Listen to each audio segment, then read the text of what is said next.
Почитувани, добар ден. Започнуваат вестите на Канал 8. Реконструкцијата на оштетените делови од плочникот во трговскиот центар во Кочани влегува во напредна фаза. Веќе почна поплочувањето, зашто заедно со другите градежни работи, општината инвестира околу 230.000 евра од сопствениот буџет. Во напредна фаза се градежните работи за реконструкција на шеталиштето во трговскиот центар во Кочани, што како проект се реализира со околу 14 милиони денари обезбедени од општинскиот буџет. Изведувачот Исток Мермер почна со поплочување од влезот на трговскиот центар од источната страна, откако претходно според техничкиот проект беше подготвена придружната инфраструктура, а се обезбеди и одвод на атмосферската вода. Поплочувањето со гранитни нелизгави плочки продолжува кон западната страна на местото на претходно отстранетите бетонски плочки и клупи. Просторот, опфатен со реконструкција, ќе биде осветлен со вградени подни LED светилки и рефлектори. Исто така ќе се постават клупи и придружна комунална опрема со што ќе се подобри естетскиот изглед на трговскиот центар како една од најпрометните пешачки површини во градот. Постојните дрва ќе бидат вклопени во планираното хортикултурно редување и озеленување, а трговскиот центар ќе добие нова функционалност, поголема слобода во просторот и нов урбан амбиент, истакнуваат од општината. Градежните работи почнаа во првата половина на октомври годинава, а треба да се комплетираат до почетокот на април идната година. Реконструкцијата на шеталиштето опфаќа површина од 2800 метри квадратни. Сообраќајна несреќа со трагични последици се случи викендов на влезот во Облешево. Во несреќата едно лице го загуби животот откако во него удрило патничко моторно возило. Трагичен епилог имаше сообраќајната несреќа што викендов се случи на влезот во Облешево. Средовечен маж починал на лице место откако во него удрил автомобил што се движел по магистралниот пат. Од Министерството за внатрешни работи информираа оти несреќата се случила во неделата околу 22 часот и 20 минути на патниот правец Кочани-Штип, непосредно на влезот во Облешево. Притоа, патничко возило Форд со штипски регистарски ознаки што го управувал 23 годишниот ДЈ од селото Стар Караорман удрило во 56 годишниот пешак ТЈ од Штип. Во незгодата, пешакот се здобил со тешки телесни повреди, пошто починал на лице место. Во меѓувреме била повикана и итна медицинска помош од Кочанската болница која не можела да му помогне на повредениот, а дежурниот лекар констатирал смрт. Увид на местото на настанот извршиле јавен обвинител и екипа од полициската станица од Кочани, а по наредба на обвинителот, телото на починатиот било дадено на медицинска обдукција. Во деновите од викендот се спроведе граѓанската иницијатива за пошумување во околината на Кочани. Активистите истакнаа дека тоа е една од превентивните мерки за зачувување на животната средина, а за што свој придонес може да дадат и самите граѓани. Граѓанското движење за почист воздух од Кочани во неделата ја реализираше најавената акција за пошумување на падините на Осаговските планини. При тоа беа засадени околу 1000 садници чемпрес. Во акцијата се вклучија 50 на граѓани, а пошумувањето се реализираше под мотото "Засади иднина".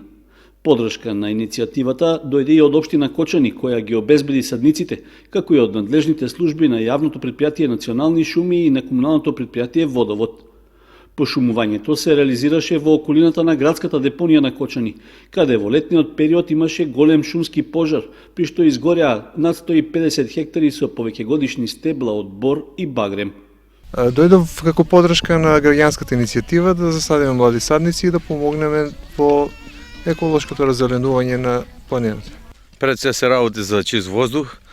Дрвото е чистач на воздухот и апелирам до сите граѓани во поголем број во нареден пат кога ќе има пошумување да излезат и да засадат дрвци.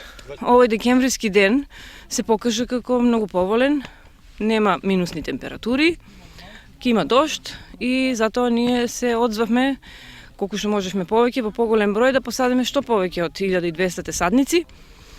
Имаме најави дека останатите кои доцна разбраа, доцна сакаат да се приклучат, дека ќе сакаат во текот на наредната седмица и тие да засадат некоја садница. На оваа акција гледам од позитивен аспект. Сметам дека пошумувањето е навистина добар чекор, затоа што станува збор за здравјето на нашите најмили. Воздухот во Кочани беше за едно време, гласеше за најчист град, а сега, за жал, е еден од најзагадените. Потикнати од тоа, сме тука денес со најмалите. Иницијаторите на акцијата рекоа дека доколку дозволат временските услови, заседувањето ќе продолжи и во текот на наредните викенди. Активност за пошумување во саботата реализираше и Општинскиот комитет на ВМРО ДПМН од Кочани, што беше спроведена во дворот на основното училиште Никола Карев.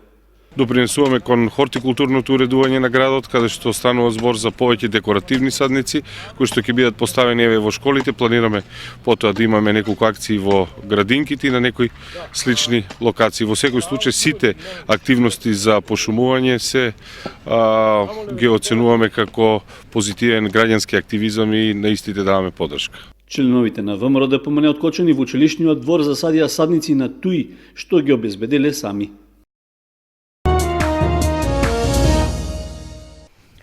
Во Виница промовирани двата најчитани македонски романи "Ќерката на дрвосечачот" и "Флерт, уцени и високи подпетици".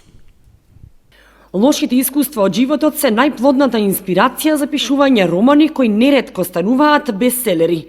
"Ќерката на дрвосечачот" и "Флерт, уцени и високи подпетици" се токму вакви приказни чии автори Наде Стоилковиќ и Маја Божиновска деновиве се промовираа и во Виница. Приказната за "Ќерката на дрвосечачот" Наде ја чувала во фиока цели 19 години, заради немање слух од издавачките куќи. За сега, благодарение на новата издавачка куќа "Сакам книги", да го доживее вистинскиот бум. Наде Стоилковиќ е познат новинар и има работено како уредничка во повеќе печатени изданија. Новинарското искуство и помогнало да го напише првиот роман, кој е силна женска приказна, инспирирана од туѓите судбини. Низ главниот лик на романот Дана, Наде вели дека ја открива женската сила и издржливост. Книгата почнав да пишувам во 2013 година.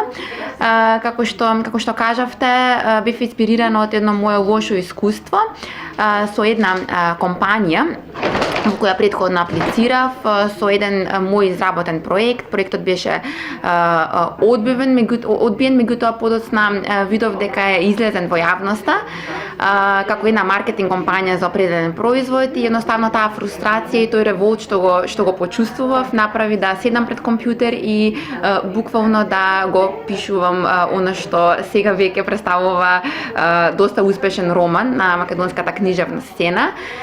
Велат дека неубавите работи ги инспирираат уметниците да создадат нешто нивно, нешто значи што ќе остави трак. Мислам дека тоа се случува и со мојата книга, затоа што навистина е книга која е блиска до сите нас, книга која ги прикажува проблемите на една модерна, современа жена, девојка, дали станува збор за нејзината кариера, дали станува збор за љубовниот живот, значи тие теми, за тие теми тука ќе прочитате во оваа приказна, во оваа книга.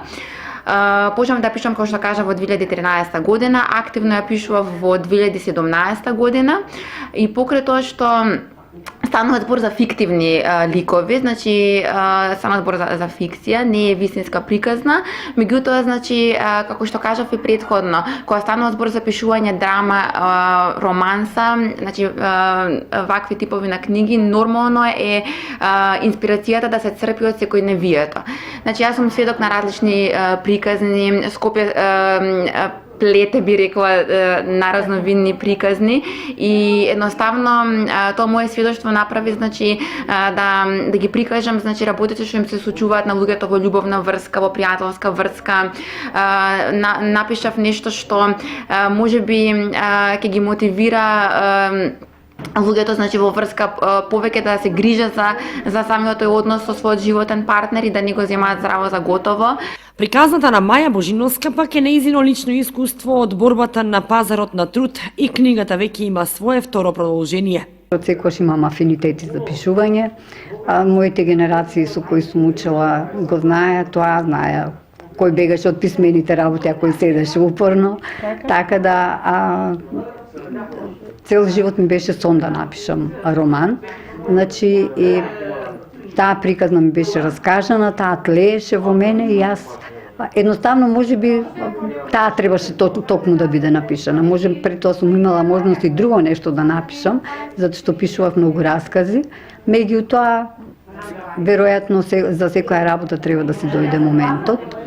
Дана е вистинска приказна, меѓутоа локациите кај што е сместувана и после тоа ликовите кои се пишувани се ликови кои јас според мојата имагинација ги формирав. Затоа и на некој начин или опишање овој крајот на оризите, тоа е Кочанскиот виничкиот крај, зашто тој крај јас највеќе го познавам.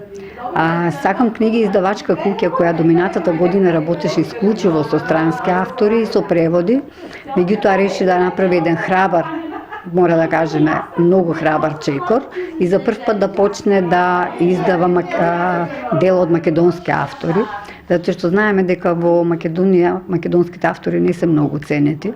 Никој не може да живее од таа работа, секој мора да работи нешто друго за да преживее, а ова да му биде само хоби. Они се одлучија за 3 книги, меѓу кои и мојата. Тогаш кога се договаравме, значи им се допаѓаше на вистина, меѓутоа и тие не го очекуваа овој успех што го постигна книгата. Тоа сега во секој разговор со нив, значи кога го правиме, викаат, значи ти ги надмина сите. Двете ново промовирани авторки беа на покана на библиотеката Ванчо Праќе од Виница, која откупи по повеќе примероци од нивните изданија и сите стојат на располагање на читателите во Виница, а караванот на издавачката куќа Сакам книги продолжува низ останатите градови во државата. Во Виница е отворена едукативна изложба за животот и делата на мајка Тереза. На изложбата се представени фотографии и текст посветени на светицата, која со своите хумани активности доби многубројни признанија во светот. Во организација на Домот на културата Тошо Арсов, а во соработка со спомен куќата посветена на мајка Тереза, во Виница е отворена изложба во чест на жената која со својата хумана мисија стана позната во целиот свет. На отворањето беше речено оти мајка Тереза, односно Гонџа Бојаджију, представува синоним за сето добро, благородно, честно, за тоа како од срце искрено се помага на оние на кои помошта најмногу им е потребна. Таа често е именувана како светица на сиромаштијата, затоа што сиот свој живот им го посветила на невините жртви на насилството, на оние кои умираат на улиците и на болните од лепра и од сида. Низ колаж од фотографии и текст, приказната за мајка Тереза продолжува да се раскажува и по незината смрт, а преку споменатата изложба стаса и во Виница. Се работи за повеќе годишен проект, односно изложба која што е поставена во повеќе градови низ земјата, како и во повеќе држави, како што се Јапонија, Словенија, Полска и неколку други. Како исто така беше поставена и во Рим за време на канонизацијата на мајка Тереза, која што се случи во 2016 година. Се работи за изложба составена од 21 колаж со фотографии и текст кои што го прикажуваат Скопје, односно родниот град на мајка Тереза, незиното детство и младост поминати во Скопје како Гонџа Бојаджију, незината транзиција од Гонџа во сестра Тереза, подосна голем број на награди кои што таа ги има добиено повеќе од 700 награди, а најверојатно најпозната и можеби најзначајна е Нобеловата награда за мир од 1979 година. Исто така имаме фотографии од незините посети во Скопје, незината смрт, беатификација и канонизација. Изложбата во Домот на културата Тошо Арсов во Виница ќе биде отворена за посетителите, а исто така и за учениците од училиштата кои овде можат да реализираат репрезентативен час за целата мисија на мајка Тереза. Основното училиште Свети Климент Охридски од Облешево го одбележа својот патронен празник. На свечената академија учество зедоа сите ученици од училиштето. За одбележување на патрониот празник беа организирани и спортски надпревари, и ликовен и литературен конкурс. Учениците и наставниците од Основното училиште Свети Климент Охридски од Облешево со свечена академија што се одржа во спортската сала на училиштето го одбележаа својот патрон. Преку игра, песна и смеа учениците го покажаа она што научиле и подготвиле за таа пригода. Присутните ги поздрави директорката на училиштето Драгица Николова, која рече дека уште многу ќе се работи и инвестира во училиштето и со тоа ќе се работи на подобрување на амбиентот во училишната установа. По повод патрониот празник на училиштето беше распишан литературен и ликовен конкурс, на кој беа избрани најдобрите творби. За најдобра литературна творба беше избрана на ученичката Тамара Темелкова, второ место Ели Серафимова и Софија Петрова трето место. Од ликовниот конкурс за најдобра творба беше избрана на Давид Ангелов, второ место освои творбата на Давид Арсов и Анастасија Стојанова трето место. По повод патрониот празник беа одиграни и спортски надпревари во фудбал, каде што силите ги одмерија екипите на Основното училиште Климент Охридски од Облешево, Основното училиште Страшо Пинџур од Чешиново и Основното училиште Никола Карев од Кочани. И двата хуманитарни концерти што се одржаа викендов, едниот за помош на 6-годишниот Јане Николов од Зрновци, другиот за помош на Славица Димитрова од Кочани, поминаа успешно и со преполна сала на Центарот за култура Бели Мугри. Со тоа граѓаните на Кочани уште еднаш ја потврдија својата хуманост. Околу 40.000 денари се собраа за 6-годишниот Јан Николов од Зрновци на хуманитарниот концерт што во негова чест го организираат членовите на младинската организација Авангарда при Средното општинско училиште Гошо Викентиев. На него му се потребни средства за лекување во Турција. Поради сериозни компликации му е откажана функцијата на бубрезите и сега лежи врзан за кревет. Лекарите од Турција му ветуваат целосно опоравување со лекување за кое се потребни финансиски средства, кои што родителите на Јане во моментов ги немаат. Затоа учениците организираа концерт за негова помош. Викендов се одржа уште еден хуманитарен концерт на кој исто така салата во Центарот за култура Бели Мугри беше претесна да ги прими сите хумани граѓани кои дојдоа да даруваат за помош на Славица Димитрова. Концертот беше во организација на Сдруженијето на слепи и слабовидни лица и Сдруженијето на телесни инвалиди од Кочани. Димитрова боледува од макуларна дегенерација и ренитопатија с пигментоза, генетско заболување на очите, за кое во Македонија нема соодветен третман. Потребно е лекување во Русија, третман соматични клетки на Институтот за очни болести во Санкт Петербург. Таа беше на 2 третмани досега и сега собира средства за третиот третман, од кој би требало да има големо подобрување и да ја достигне целта за целосно опоравување. Преполнетата сала на Центарот за култура Бели Мугри на двата концерти, за Јане и за Славица, говори дека навистина граѓаните на Кочани се хумани и сакаат да помогнат.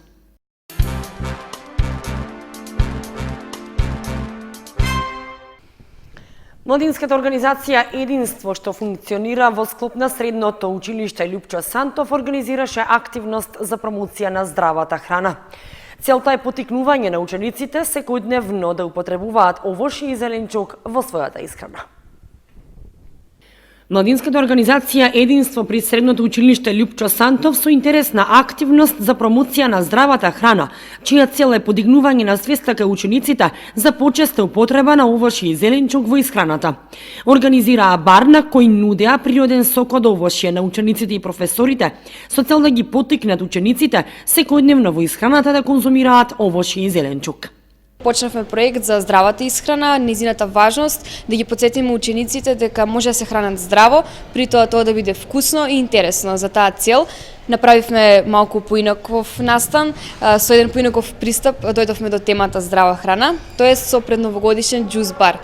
На големиот одмор на првата и на втората смена организиравме џус бар кој се одвиваше во просториите на училиштето, служевме сок, свеж природен сок од овошје, кој што учениците и сами го правеа.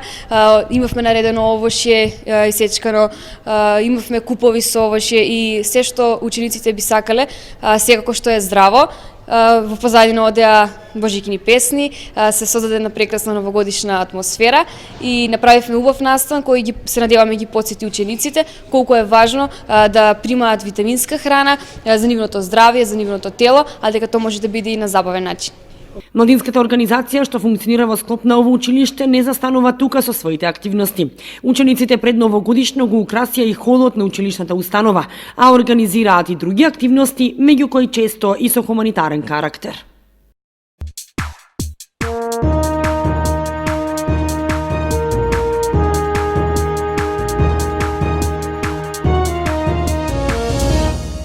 Следува информацијата од спортот. Заврши есенската сезона во првата фудбалска лига во женска конкуренција. Женскиот фудбалски клуб Кочани доживеа пораз како домакин од тимот на Истатов од Нов Дојран. Викендов се одигра последното 13-то есенско коло во првенството на првата фудбалска лига во женска конкуренција. Екипата на женскиот фудбалски клуб Кочани беше домакин на надпреварот со Истатов од Нов Дојран.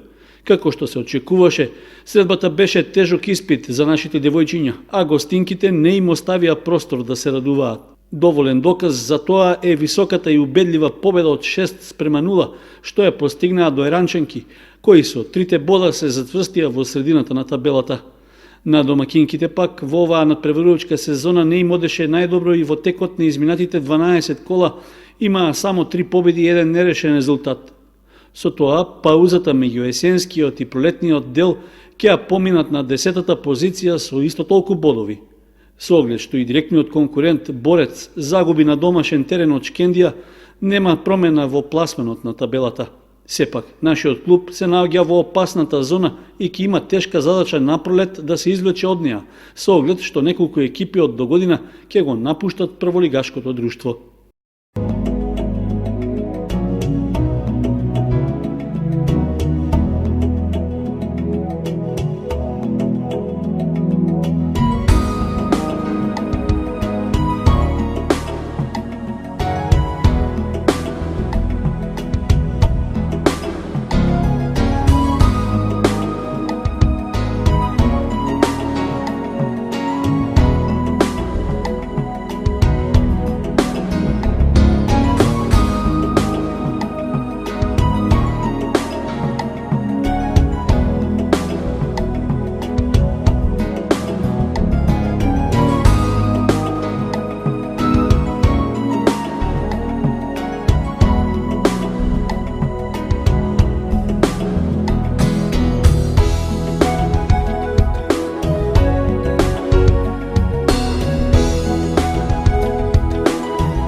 Почитувани, со прогнозата за времето ги извршуваме и овие вести на Канал 8. Останете понатаму со нашата програма. Довидување.